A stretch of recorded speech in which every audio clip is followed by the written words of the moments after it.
Perkenalkan, kami dari kelompok 10. Saya Bagas Rizky Ardiansyah. Saya Angelika Putri Maharati. Saya Widya Yunanda Febriani. Saya Helenia Pristianita. Saya Yersi. Saya Marsha. Saya Marlita. Saya Francisco Arya Prayoga.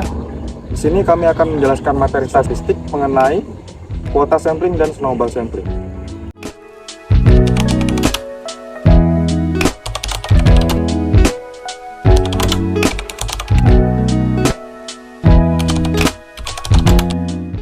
Kuota sampel adalah teknik untuk menentukan sampel dari populasi yang mempunyai ciri-ciri tertentu sampai jumlah kuota yang diinginkan.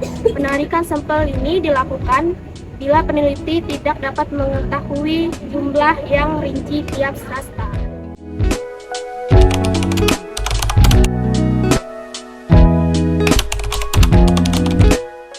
Karakteristik kuota sampling yang pertama, kualitas kuota sampel bervariasi. Yang kedua, peneliti membagi populasi menjadi subkelompok.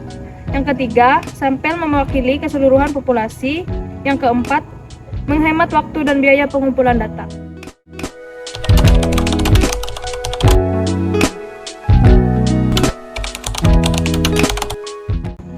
Kuota sampling juga memiliki kelemahan dan kelebihan, yaitu kelebihannya yang pertama, kuota sampling cukup mudah dilakukan dan dikelola dibandingkan dengan metode pengambilan sampel penelitian serupa lainnya. Yang kedua, metode kuota sampling cocok untuk penelitian di mana peneliti memiliki batas waktu untuk melakukan penelitian.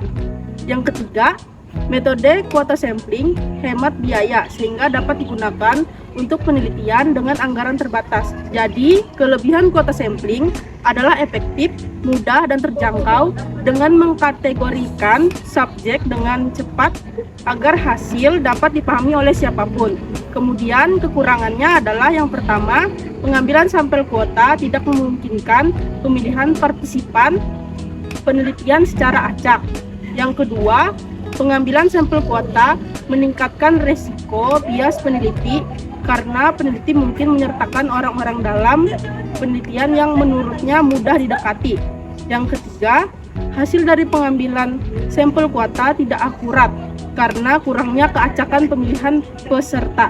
Jadi, kelemahan pengambilan kuota sampel berisiko menghasilkan kesimpulan yang tidak akurat, terutama jika peneliti tidak berpengalaman atau tidak kompeten.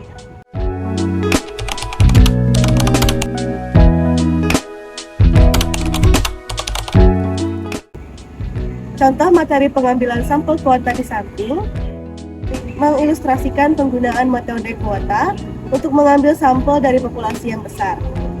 Populasi tersebut terdiri dari 4 juta anggota dan ingin mengambil 10.000 sampel untuk penelitian atau survei. Tahap pertama dalam pengambilan sampel kuota adalah menentukan kategori populasi secara umum. Dalam contoh ini, populasi dikategorikan berdasarkan 2 variabel, yaitu jenis kelamin dan usia. Proporsi atau persentasi setiap kategori dalam populasi ditentukan, yaitu 60% pria dan 40% wanita untuk jenis kelamin, serta presentasi berbeda untuk setiap rentang usianya. Setelah menentukan proporsi untuk masing-masing kategori, langkah berikutnya adalah memecahkan sampel berdasarkan proporsi tersebut.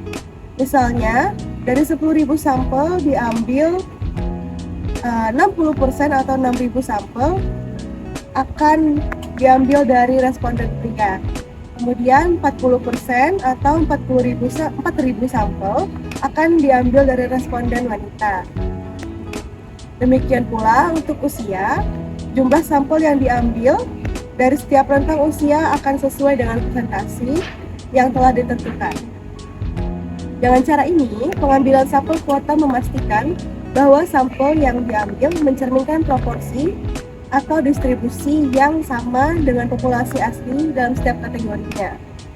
Ini membantu memastikan bahwa sampel mencakup keragaman dan representasi yang sesuai dengan karakteristik populasi secara keseluruhan. Namun, perlu diingat bahwa pengambilan sampel kuota tidak memperhitungkan kesalahan pengambilan sampel dari setiap kuotanya. Dan oleh karena itu, hasilnya mungkin tidak sepenuhnya mewakili populasi secara akurat.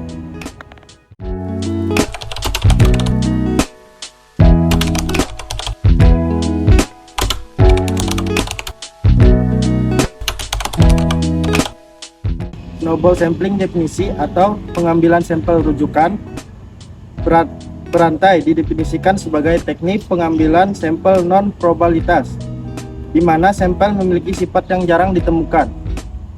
Ini adalah teknik pengambilan sampel, di mana subjek yang ada memberikan rujukan untuk merekrut sampel yang diperlukan untuk studi penelitian.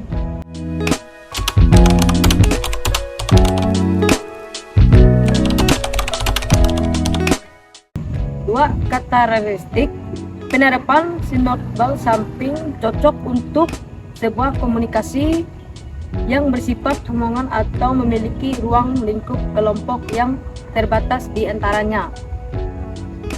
Satu, kelompok bersifat langka dalam segala aspek.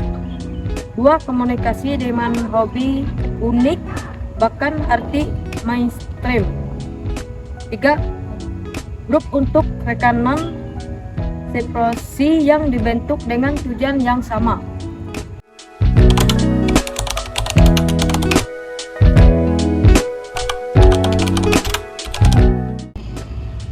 Kekurangan dan kelebihan snowball sampling. Kekurangan,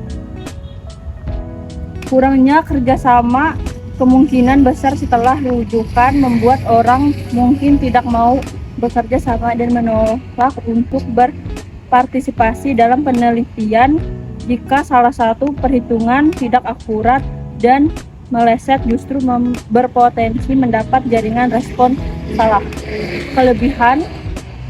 Kelebihannya adalah penelitian dapat dimulai dengan informasi terbatas dan bila ada kekurangan data dapat dicari dan dikerucutkan saat penelitian berlangsung. Lebih cepat menemukan sampel rujukan memudahkan dan cepat menemukan subjek karena berasal dari sumber yang terpercaya.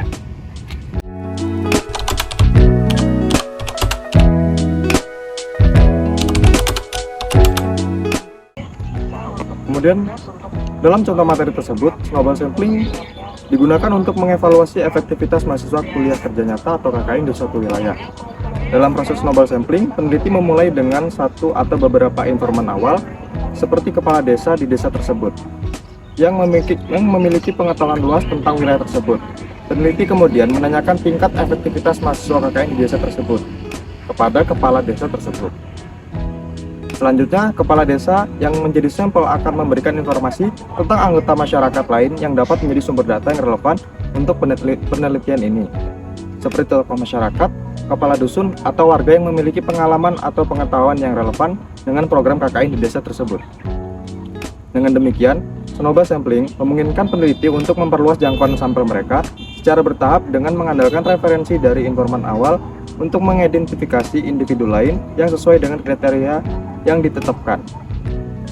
Metode ini memungkinkan peneliti untuk mengumpulkan data dari orang-orang yang mungkin sulit dijangkau secara langsung melalui cara konvensional, sehingga memberikan kesempatan untuk mendapatkan wawasan yang lebih dalam tentang efektivitas program KKN di wilayah tersebut.